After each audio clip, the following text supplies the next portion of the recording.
Hello viewers, আসসালামু আলাইকুম। সবাই কেমন আছেন? আশা করি সবাই ভালো আছেন। আলহামদুলিল্লাহ, আপনাদের দোয়ায় আমিও ভালো আছি। আমি এই যে আমার গরু কয়টা দেখতে পাচ্ছেন, অনেক সাধনার পরে গরু কয়টা আমি জোগাড় করছি। এই গরুটা কিনছিলাম আমি ঋণ করে 85,000 টাকায়।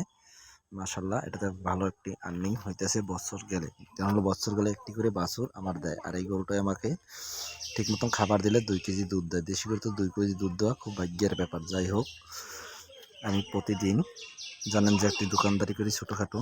তারপর দুপুরবেলা এসা এই খ্যারগুলো আমি এক জায়গায় দিয়ে আনছিলাম, ঘাসগুলো আইনে তারপরে ধুইয়া তার সারা রাত্র এবেল থাকে, পানি ঝরে, তারপর সকালে আমি দিয়ে আবার দোকানের দিকে চলে যাই।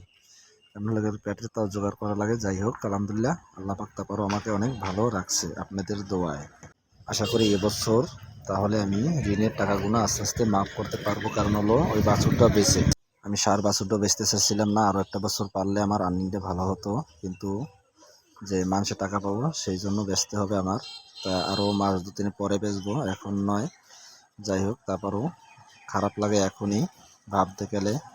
যাই হোক, ঋণের টাকাগুলো পরিশোধ করতে পারলে আলহামদুলিল্লাহ আস্তে আস্তে আবার জোগাড় করতে পারবো। আর তাই আপনারা সবাই আমার জন্য দোয়া করবেন এবং আমার পেজটি ফলো দিবেন, আমার ভিডিওটি শেয়ার করবেন। আপনাদের কাছে বিনয় অনুরোধ জানাচ্ছি। আপনাদের এটি শেয়ারের কারণেই একটু পরিবর্তন হতে পারে। এটা হলো 100 সাইল ক্রস দেশি জাতের।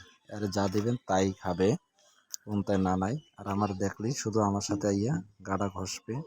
খুব আদরের একটি গরু আমার এটি। তাই সবাই ভালো থাকবেন, সুস্থ থাকবেন। আলহামদুলিল্লাহ।